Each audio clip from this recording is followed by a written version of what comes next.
할렐루야. 새벽에 계속해서 골로새 말씀을 묵상하는데 중요한 부분을 지나가면서 그냥 지나가면 안 되겠다 싶어서요. 이 부분은 다 알아고 공유해야 될 부분이다 생각이 돼서 이 부분은 성경 전체에서 뭘 얘기하고 있는 건가 한번 생각하면서 은혜를 나누려고 합니다. 2000년도에 조지 부시 대통령 당선자가 이제 고 부통령과 이제 경선이 있었는데 그때 그 경선 중에 둘 다 나는 거듭난 그리스도인입니다 얘기를 했거든요. 그런데 고호는 거기서 한 걸음 더 나가요. 뭐라고 얘기냐면 요한복음 16장 3절 말씀을 나는 굉장히 중요하게 생각한다고 하면서 자기의 어떤 믿음을 표현했거든요. 돌아가서 사람들이 저분이 거듭났다고 하는데 요한복음 16장 3절 도대체 뭐라고 썼나 가서 봤더니 그 내용이 그들이 이런 일을 한 것은 아버지와 나를 알지 못함이라. 이게 뭐 전혀 뭐 때문에 이 말씀했을까? 뒤집어 보니까 요한복음 3장 16절을 잘못 얘기한 겁니다. 그러니까 사람들이 생각할 때 저 사람 거듭난 사람이 맞아? 이렇게 됐고 그 다음에는 그 사람이 또 동성애를 또 지지했습니다. 당선됐겠습니까? 안 됐겠습니까? 그를 따르던 그리스도인들이 다 등졌어요. 말씀을 요한복음 16장 3절을 얘기했는데 사실은 3장 16절을 얘기했던 거고, 그럼에도 불구하고 그 밑에 지지자들은 이 사람은 크리스찬이 아니구나 이렇게 생각을 했어요. 그래서 그 선거 캠프에서 이제 나오죠. 그리고 당선은 부시가 됩니다. 굉장히 안타까운 장면인데요. 이 말씀을 왜 드리냐면요, 복음은 요한복음 3장 16절 말씀대로 하나님이 세상을 이처럼 사랑하사 독생자를 주셨으니 이는 그를 믿는 자마다 멸망치 않고 영생을 얻게 하려 하심이라. 우리가 저기서 믿는다고 하는 게 뭘까? 요한복음에서 믿음은 순종과 동의어입니다. 그러니까 동의어라는 거는요, 믿음 대신에 순종이란 단어를 넣어도 무방하다라는 얘기예요. 그래서 요한복음 3장 36절에 보면 이렇게 표현합니다. 아들을 믿는 자에게는 영생이 있고 아들에게 순종치 아니하는 자는 영생을 보지 못하고 도리어 하나님의 진노가 그 위에 머물러 있느니라. 믿음은 이꼬르 동의어로 순종이란 단어입니다. 금요 철야기도 때 우리가 이삭에 대해서 얘기하면서 이삭은 아버지께도 순종했지만 하나님 뜻에도 순종했던 사람이다. 그죠? 잘못된, 어떻게 보면 속아서 얘기를 했지만 근데 아내 리브가를 통해서 어떻게 해요? 이미 알고 있었어요. 그렇지만 나는 절대로 장자를, 에서를 내가 좋아하기 때문에 에서에게 내가 어떻게 해요? 장자의 축복을 줄 거다 하고 손을 얹어서 축복을 다 있는데 보니까 야곱이에요. 그런데 나중에 그걸 깨달아. 하나님 뜻이 선다는 게 이런 거구나. 그래서 어떻게 해요? 바꾸지 않습니다. 그대로 받아들여요. 그리고 야곱이 이제 장자, 그래서 야곱의 12지파를 통해서 하나님 그 축복한 그대로 12지파가 생기게 되고, 그다음에 모세를 통해서 출애굽을 하게 되고 이렇게 복을 받거든요. 그러니까 믿음으로 축복했다는 겁니다. 믿음으로. 그런데 믿음으로 자기는 원래는 누굴 축복한 겁니까? 에서를 축복한 거죠. 그런데 결과적으로 야곱을 축복했던 거고, 그 일은 하나님이 날 때 이미 알았어요. 그죠? 그래서 리브가가 기도하면서 뭐라고 기도합니까? 내 뱃속에서 태가 싸우고 있는데 도대체 이것이 어떻게 된 건가? 하나님 앞에 기도합니다. 가족이, 그 집안은 자식 낳는 게 굉장히 어려운 집안인 것 같아요. 그죠? 100세 낳은 아들을 하나님 약속의 아들로 주셨는데 이삭은 20년간 자식이 없었어요. 그러다가 자식을 낳게 되고 그런 과정에서의 일들입니다. 그래서 믿음은 순종이란 그 수식어를 동의어라고 하는 것을 우리가 인식할 수 있는데요. 오늘 본문도 그와 같은 관점에서 보시면 하나님의 복음은 하나님이 통치하시는 하나님 나라를 얘기합니다. 그래서 요한은 요한복음에서 믿음이란 단어와 순종이란 단어를 혼용해서 쓰고 있고요. 믿음보다 순종이란 말을 더 많이 사용합니다. 그러니까 요한에게 믿음은 순종과 다르지 않은 동의어입니다. 그래서 순종과 행함이 배제되면 참 믿음이 아니에요. 성경이 말하는 믿음은 행함이나 순종이 없는 입술만의 립싱크를 얘기하지 않습니다. 말로만 나 믿어, 행위는 전혀 수반되지 않고 살 생각도 없고 마음도 결여되어 있는, 이걸 믿는다고 표현하지 않습니다. 하나님의 자녀다운 삶의 열매가 있는 신앙이야 그래야 참신앙이라고 할 수 있고요. 요한도 이런 관점이지만 예수님도 마찬가지고 바울도 마찬가지고 야고보도 똑같은 사실을 신약 전반에서 거듭거듭 강조합니다. 복음은 역사의 질곡 가운데 하나님이 왕이 돼서 통치하신다는 이런 선포의 방점이 찍혀 있습니다. 하나님의 나라가 회복됐고 하나님의 나라가 시작됐다는 거예요. 부활하심으로. 그래서 예수님이 부활하신 후 40일간 외치신 한마디가 사도행전 1장 3절입니다. 뭐라고 표현합니까? 그가 고난받으신 후에 또한 그들에게 확실한 많은 증거로 친히 살아계심을 나타내사 40일 동안 그들에게 보이시며 하나님 나라의 일을 말씀하시니라. 그래서 우리가 지혜롭게 준비된 사람들은 나중에 하나님과 같은 통치자로서 어떻게 해요? 자리에 쓰거든요. 그래서 뭐라고 합니까? 열무나 남긴 사람들에게 내가 10고를 다스리라 이런 얘기를 합니다. 뭐예요? 하나님 나라가 하나님이 다스리는 통치 속에서의 우리의 삶이 그 속에 연관되어 있다는 것을 보여주고 있거든요. 그러니까 하나님 나라는 하나님의 통치가 이루어집니다. 어디서부터요? 내가 예수 그리스도 복음을 받아들인 그 순간부터입니다. 그때부터 이제는 믿음은 순종이에요. 그러니까 여기서부터 순종하다가 누구 앞에요? 주님 앞에까지 서는 겁니다. 누가 그럼 그걸 보증해 줍니까? 내 안에 주신 성령이 그것을 보증합니다.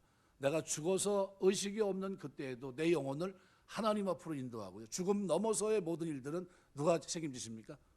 보혜사 성령께서 내 삶의 모든 것들을 책임지시고 하나님 앞에 서게 하십니다. 그래서 하나님 나라의 복음이란 말은 하나님이 다스리시는 기쁜 소식이라는 거예요. 이걸 전하는 겁니다. 하나님이 드디어 통치하시는 하나님의 나라가 시작됐다. 그것이 이미 시작됐고 그것의 완성이 언제입니까? 재림으로. 원래 이 하나님이 통치한다는 말은 이사야 52장 7절을 배경으로 하고 있거든요. 좋은 소식을 전하며 평화를 공포하며 복된 좋은 소식을 가져오며 구원을 공포하며 시온을 향하여 이르기를 내 하나님이 통치하신다 하는 자의 산을 넘는 발이 어찌 그리 아름다운가 이렇게 표현합니다. 바벨론 몰락과 종살이하는 이스라엘에게 해방을 선언했던 이사야 선지자의 메시지입니다. 그런데 내 하나님이 왕이 되셨다는 선언은 하나님의 평화의 통치, 하나님의 선한 통치, 하나님의 구원의 통치를 의미하는 그런 의미입니다. 이것이 복음에서 얘기하고 있는 핵심입니다. 이것이 핵심. 그러니까 복음의 핵심은 완전하고도 온전한 복음은 예수 믿고 죄사함 받고 천국에 가서 영원한 삶을 살게 되는 그것은 부수적인 거예요. 그건 결과입니다.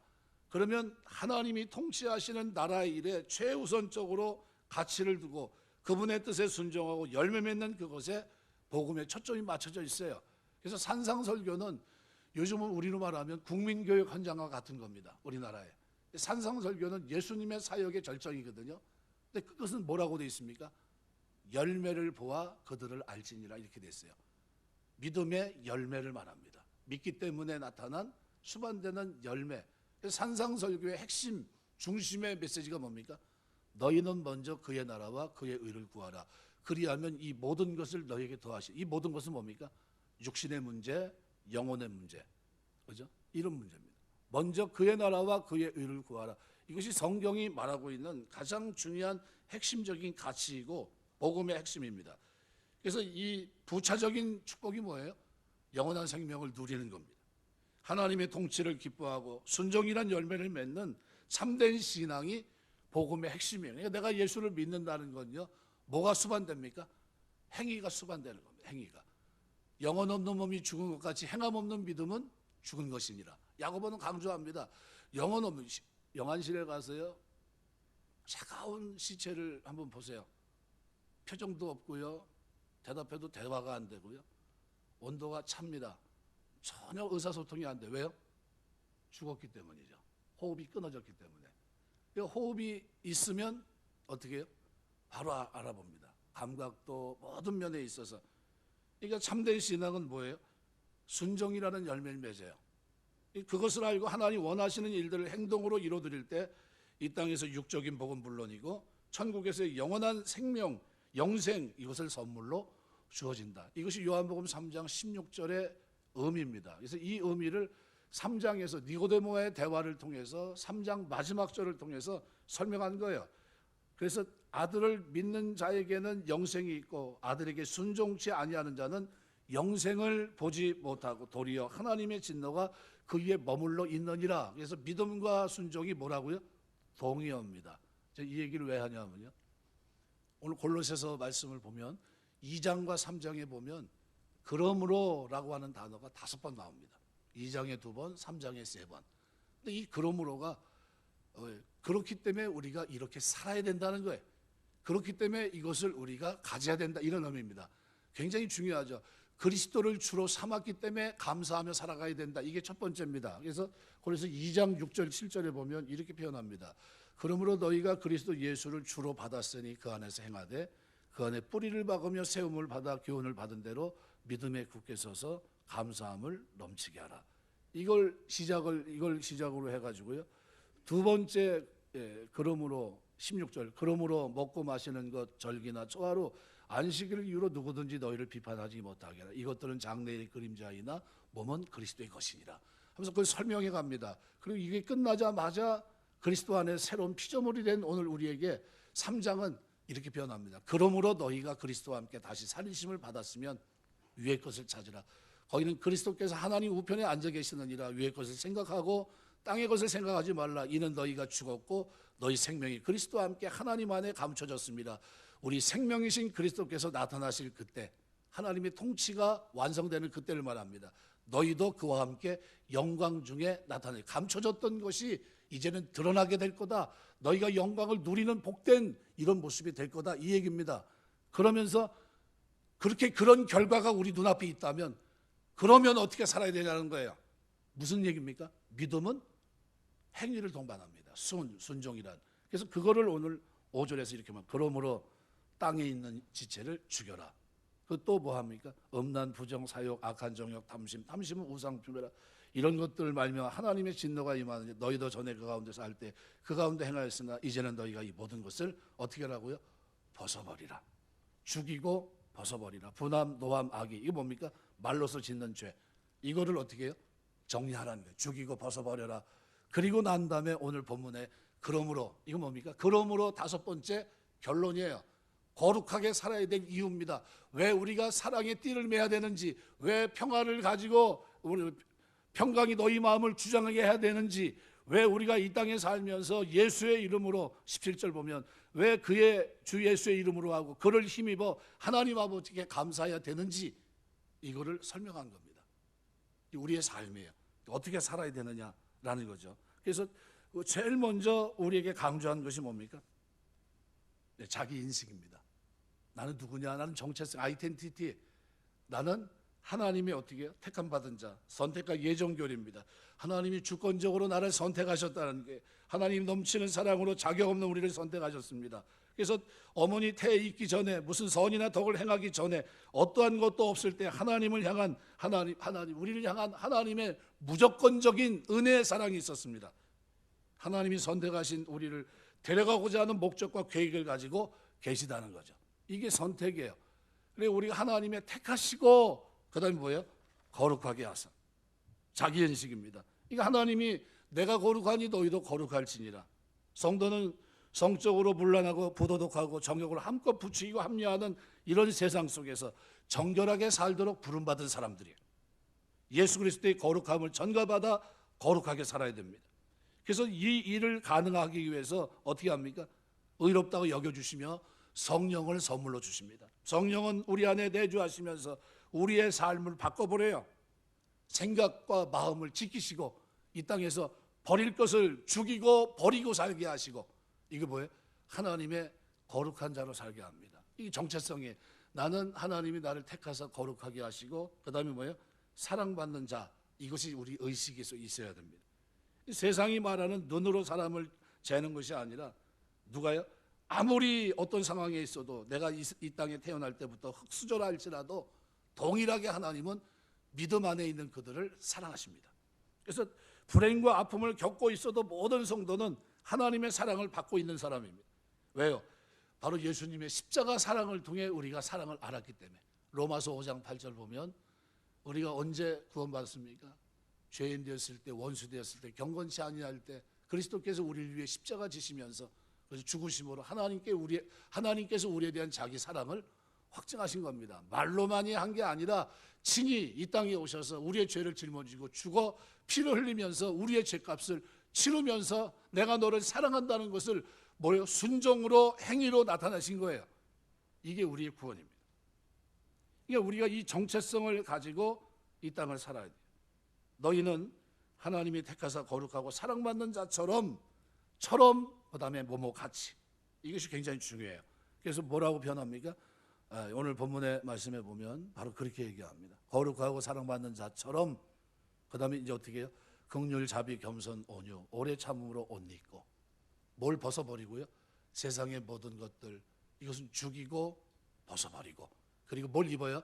입어야 될 것이 이제 그리스도인들에게 구원받은 자, 순종의 삶을 살아가야 될 사람들의 삶에 입어야 될 옷이 이렇게 5개가 있고요.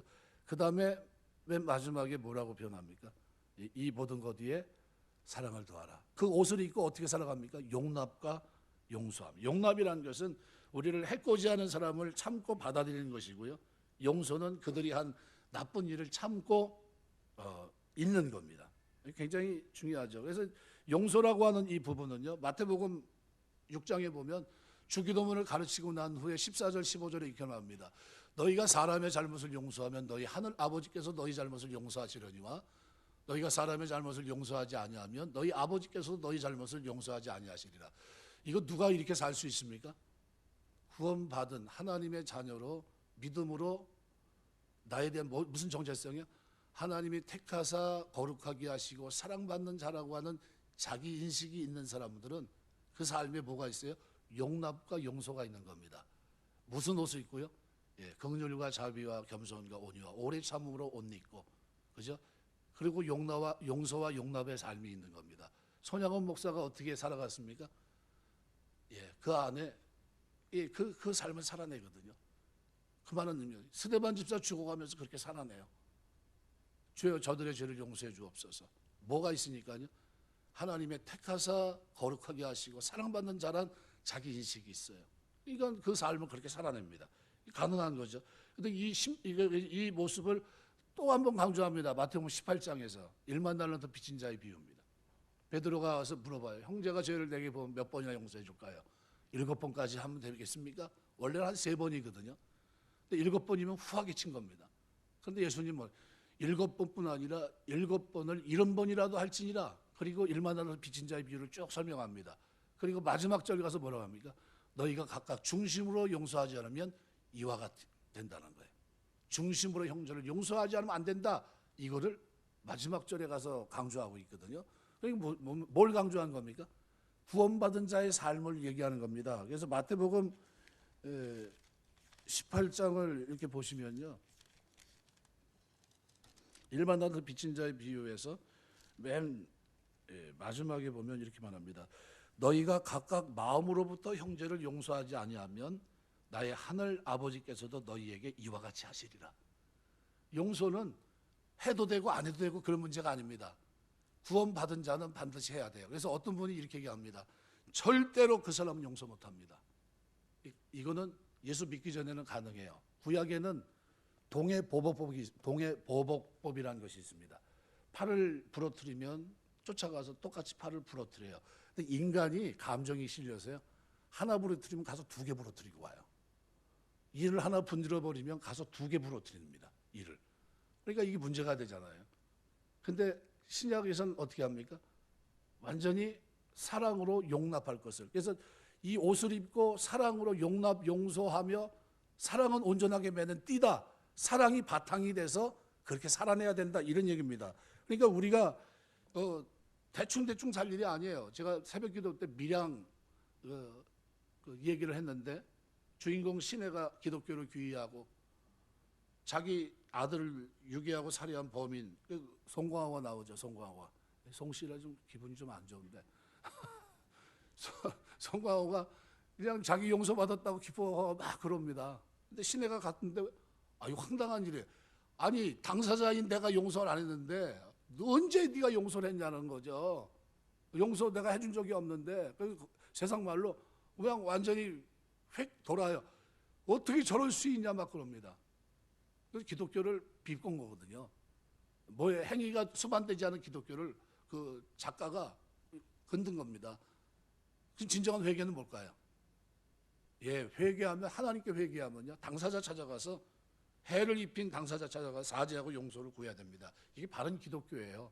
그러니까 여러분이 누구에게 나쁜 일을 했으면 하나님께 회개하고 덮는 게 아니라, 아이 주님 나 그냥 마음에 평안 주십시오, 그리고 덮을 게 아니라 어떻게 해야 돼요?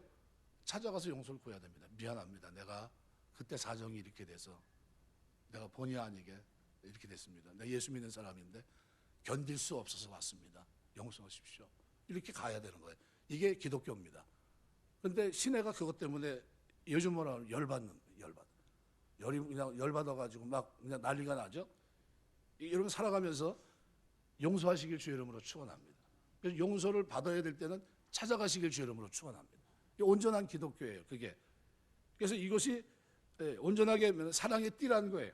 그러니까 우리가 살아가면서 굉장히 중요합니다. 서양에서는요, 용서라고 하는 부분을 두 가지로 생각합니다. Forgive and forget, forgive but not forget, 두 가지로 얘기해요. 그러니까 서양 사람들은 사람들의 용서, 성도의 용서, 이거와 완전히 다릅니다.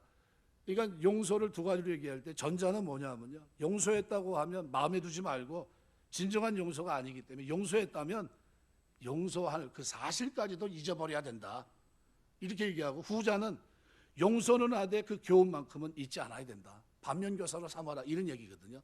근데 성경은 뭐라고 표현합니까? 이 두 가지를 뛰어넘어요. 이 차원을 한씩 뛰어넘어요. 용서하고 있는 정도가 아니라, 반면교사로 삼는 그 정도가 아니라 사랑해야 된다는 거예요. 사랑하고. 그러니까 사랑은 온전하게 매는 띠라는 거예요. 이거 왜 그렇게 살아야 됩니까? 이렇게 물어보면 바울은 뭐라고 얘기합니까? 그리스도의 충만함으로 우리가 충만해졌기 때문에, 그 사랑이 우리 마음 가운데 부음받았기 때문에 우리가 이 땅에 살면서 어떻게 해요? 이미 옛사람의 옷은 벗어버렸고 새 사람이 입어야 될 옷을 입고 용납과 용서를 가지고 사랑의 띠로 매어있기 때문에 이렇게 살아야 된다는 거예요. 예수 믿는 사람의 삶 속에 이 거룩함이 있어야 돼요. 마태복음 5장 44절, 나는 너에게 이르노니 너희 원수를 사랑하며 너희를 핍박하는 자를 위해 어떻게 하라고요? 기도하라. 예배서 4장 33절 32절, 서로 인자하게 하며 불쌍히 여기며 서로 용서하기를 하나님이 그리스도 안에 너희를 용서하신 같이 하라. 오늘 본문에서도 이렇게 말합니다. 피차 용서하되 주께서 너희를 용서하신 것 같이 너희도 그리하고. 샘플이 뭡니까? 예수 그리스도라는 거예요. 이것이 우리의 샘플입니다. 그래서 옷을 밀착시킬 때 쓰는 게 뭡니까? 띠예요, 띠. 우리 옛날에 한복 입으면 여기 띠를 하나 매지 않습니까? 이게 띠예요. 그러니까 내 삶을 사랑의 띠로 묶으라는 거예요. 사랑이 전제가 돼서 긍휼과 자비와 온유와 오래 참음, 겸손, 이 삶을 살아내야 된다는 거예요. 왜요? 우리가 하나님의 사랑받는 자, 거룩한 자, 택하신 자가 되었기 때문이에요. 그 믿음이 우리에게 있다면 우리의 삶의 믿음은 순종하는 삶이 있어야 된다는 거예요. 이건 지금 골로새 교회가 이단들의 천사 숭배라든가 여러 가지 문제가 있었지 않습니까? 근데 그 율법주의라든가 이런 문제가 있는데 그들에게 지금 바울이 얘기하는 게 뭡니까? 그리스도의 충만으로 너희가 충만해진다면 그 충만은 너희에게 사랑하는 모습으로, 평화를 어떻게 추구하는 모습으로, 또 하나는 뭐예요? 감사하는 모습으로 나타나는 것이 맞다. 그러면서 너희의 삶이 지금 그렇게 되었나 보라, 이런 겁니다. 그러므로 너희는, 이러면서 이렇게 설명하고 있는 겁니다. 두 번째, 오늘 본문에 보면 뭐에 대해서 얘기하냐면 평강이 너희 마음을 주장하게 하라. 이 주장하게 한다는 브라뷰라는 이 단어는요, 경기 때 심판들이 하는 행동입니다. 정확한 룰에 따라 모든 경기의 결정적인 순간에 정확한 판단을 내리듯이 이게 주장한다는 거예요. 성도는 매 순간순간에 그리스도의 평강을 쫓아 판단을 내려야 된다는 거예요. 모든 사람으로 더불어 화평함과 거룩함을 쫓으라. 이것이 없이는 아무도 주를 못하리라. 나만 그렇게 사는 건가요? 아니요. 오늘 중반절에 보면 너희는 평강을 위해 한 몸으로 부르심을 입었다. 우리 똑같이 어떻게 해요? 평강이 마음을 주장해야 돼요. 평강의 마음이 이걸 어떻게 해요? 이걸 가지고 이 땅을 살아는, 그러니까 그리스도의 평강이 너희 마음을 주장하게 하라. 너희는 평강을 위해 한 몸으로 부름을 받았나니 너희는 또한 감사하는 자가 되라. 이렇게 표현합니다. 그러니까 우리가 살아가면서 평강은 해도 되고 안 해도 되고 그런 문제가 아닙니다. 반드시 살아내야 될 우리의 삶을 거기서 설명해 주고 있는 거예요. 왜 누가 그렇게 사는 겁니까? 하나님의 구원, 정체성이 분명한 하나님의 택하시고 거룩하게 하사 사랑받는 자처럼 이 땅을 사는 구원받은 사람들, 복음을 받아들인 그 사람들, 그죠? 하나님의 통치 속에 이 땅을 살고 있는 그들은 이 땅에서 그의 나라와 그의 의를 위해서 내 몸을 복종시키면서 어떻게 살아갑니까? 하나님이 기대했던 복음에 합당한 삶을 살아갑니다. 부르심에 합당한 삶. 이것이 오늘 본문에서 얘기하고 있는 그러므로의 의미입니다. 그러므로 너희는 하나님의 택하사 거룩하고 사랑받는 자처럼 긍휼과 자비와 겸손과 온유와 오래 참을 옷 입고 누가 누구에게 불만이 있거든 서로 용납하되 피차 용서하되 용납하여 피차 용서하되 주께서 너희를 용서하시고 너희도 그리하고 이 모든 것 위에 사랑을 더하라. 이는 온전하게 매는 띠니라. 이것이 우리의 삶입니다. 그러니까 우리는 사랑의 띠로 매고 있는 거예요. 또 하나는 뭡니까? 그리스도의 평강이 너희 마음을 주장하게 하라. 평강이 어떻게? 너희가 평강을 위해 한 몸으로 부르심 받았으니 어떻게 살아야 됩니까? 대충 살 일이 아니죠. 그래서 고린도서 7장 15절 보면 이렇게 말합니다. 하나님은 화평 중에 너희를 부르셨느니라. 또 예배서 4장 3절 4절 보면 평안에 매는 줄로 성령이 하나 되게 하신 것을 힘써 지키라. 몸이 하나여 성령도 한 분이시니 이와 같이 너희가 부르심의 한 소망 안에 부르심을 받았느니라. 이렇게 표현합니다. 우리가 하나님 앞에서 살아가는 동안 평강이 되게 중요한데요. 이유가 뭡니까? 오늘 16절은 우리가 세상을 살아갈 때 평강이 우리 마음을 주장하려면 뭐가 필요하냐면요. 연료가 필요합니다. 연료. 그게 뭐예요? 말씀입니다. 그리스도의 말씀이 너희 속에 풍성히 거하여 모든 지혜로 피차 가르치며 권면하고 시와 찬송과 신령한 노래를 부르며 감사하는 마음으로 하나님을 찬양하고 이 그리스도의 말씀이 풍성하게 거하면 현재 명령형으로 되어 있습니다. 그리스도의 말씀이 너희 속에 풍성히 거하여라 이런 뜻이에요. 그러니까 그리스도의 말씀은 그리스도께서 하신 말씀, 하나님의 말씀이고요. 인간에게 생명 준 영생의 말씀이고요. 기록된 성경을 가리킵니다. 이것이 우리 속에 풍성히 거하여 어떻게 살아야 된다는 겁니까?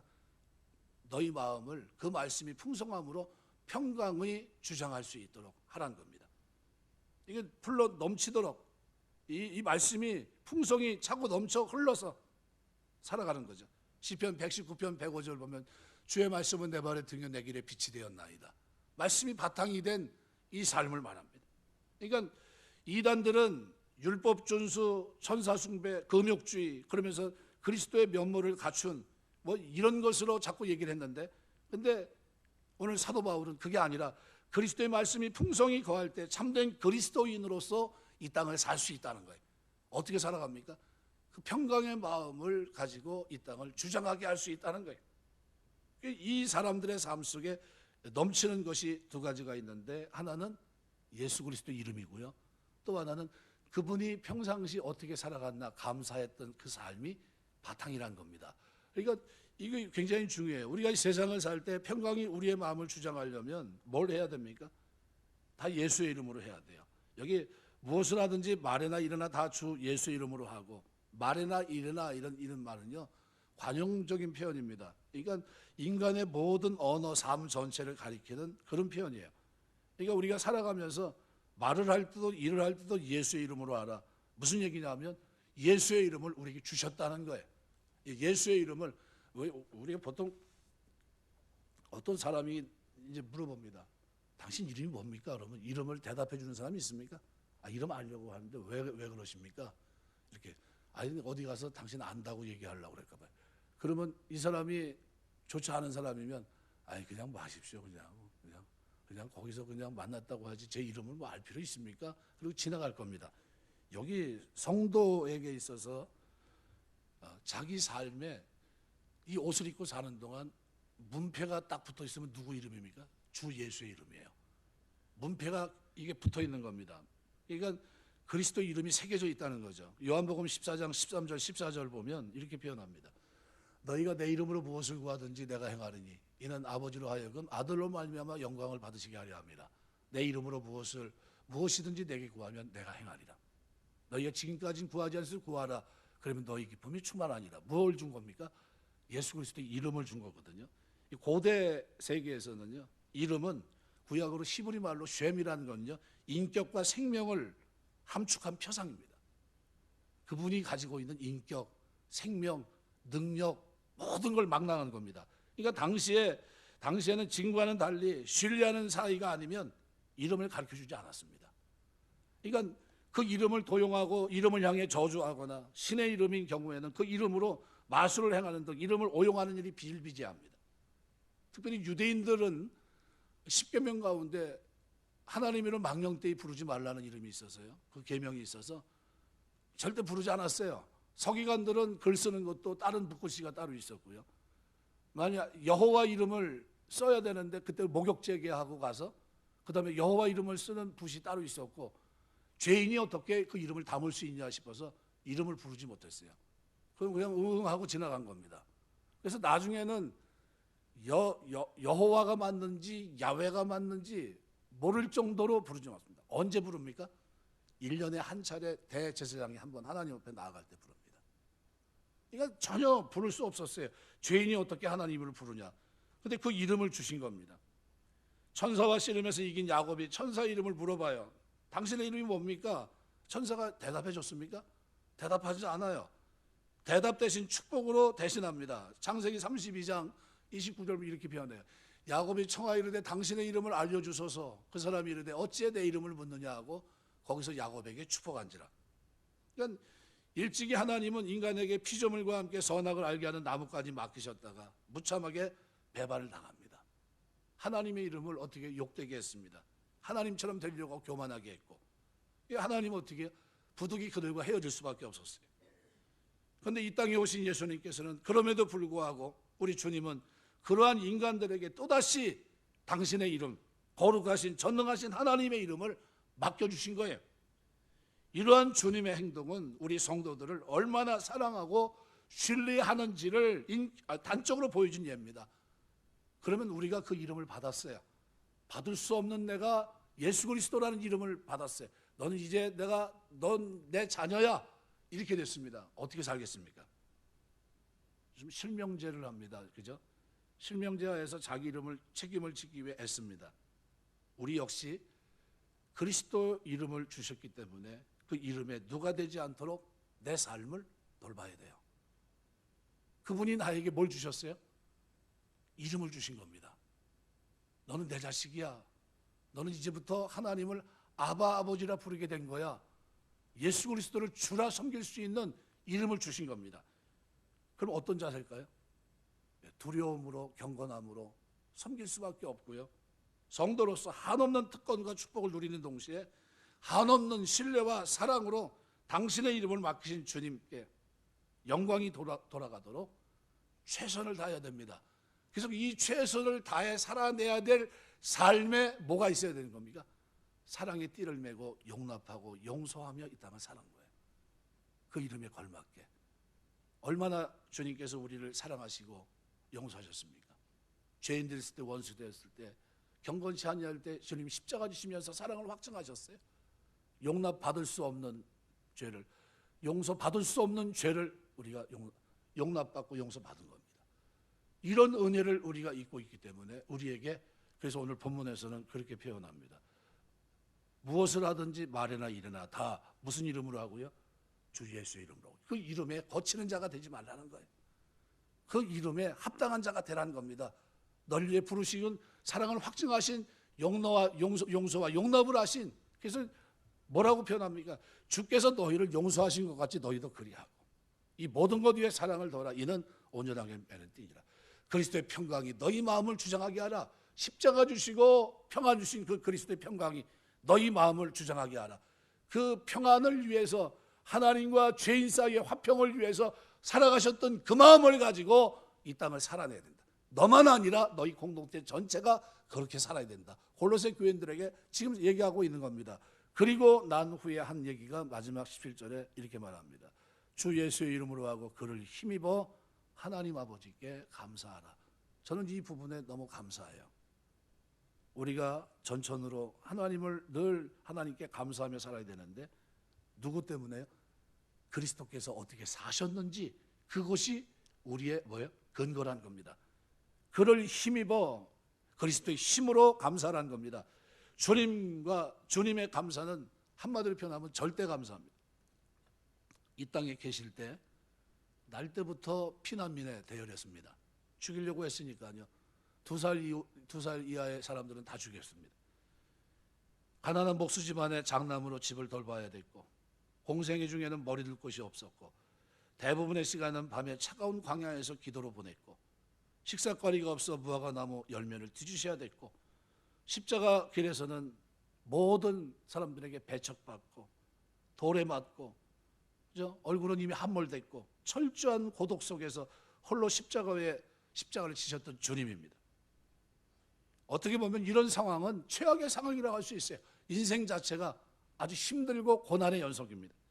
이런 상황 속에서 공생의 3년간의 사역 속에서 하나님께 대한 감사와 신뢰를 예수님은 잃어버리지 않습니다. 어떤 자세예요? 늘 감사합니다. 보잘것없는 보리떡과 생선을 놓고 마태복음 15장 36절 하나님 앞에 감사해요. 떡을 7개와 그 생선을 가지고 축사하시고 떼어 제자들에게 주시니 제자들이 무리에게 주며 오병의 기적을 일으킬 때도 어떻게 감사하며 기도했어요.